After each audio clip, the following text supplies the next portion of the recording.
আল আরাফা ইসলামী bank PLC 2023-24 অর্থ বছরে দেশের শীর্ষ রেমিটেন্স আহরণকারী ব্যাংক হিসেবে রেমিটেন্স অ্যাওয়ার্ড 2024 অর্জন করেছে। প্রবাসী কল্যাণ ও বৈদেশিক কর্মসংস্থান মন্ত্রণালয় কর্তৃক আন্তর্জাতিক অভিবাসী দিবস ও জাতীয় প্রবাসী দিবস 2024 উপলক্ষে আয়োজিত অনুষ্ঠানে রেমিটেন্স অ্যাওয়ার্ডটি প্রদান করা হয়। বিস্তারিত থাকছে রিপোর্টে।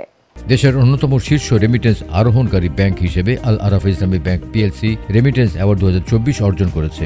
আন্তর্জাতিক অভিবাসী দিবস ও জাতীয় প্রবাসী দিবস উপলক্ষে রাজধানীর ওসমানী স্মৃতি মিলনায়তনে আয়োজিত অনুষ্ঠানে ব্যাংকের ব্যবস্থাপনা পরিচালক চলতি দায়িত্ব মোহাম্মদ নাদিম এফসি এর হাতে রেমিটেন্স অ্যাওয়ার্ড তুলে দেন প্রবাসী কল্যাণ ও বৈদেশিক কর্মসংস্থান মন্ত্রণালয়ের উপদেষ্টা ডক্টর আসিফ নজরুল।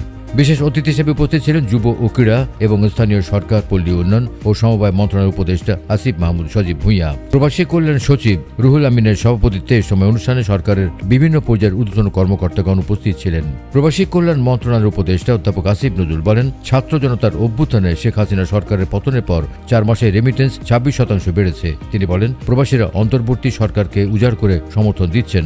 দূতাবাসে হয়রানি বন্ধ সহ তাদের সমস্যা সমাধানে উদ্যোগ নিয়েছে সরকার। বিশেষ অতিথি স্থানীয় সরকার মন্ত্রণালয়ের উপদেষ্টা আসিফ মাহমুদ সজীব ভূঁইয়া বলেন, ফ্যাসিস্ট আওয়ামী লীগের বিরুদ্ধে বিদেশে প্রবাসীরা জোরালো ভূমিকা রাখছেন। তারা দেশের অর্থনীতির চাকা সচল রাখতে বড় ভূমিকা পালন করে চলেছেন।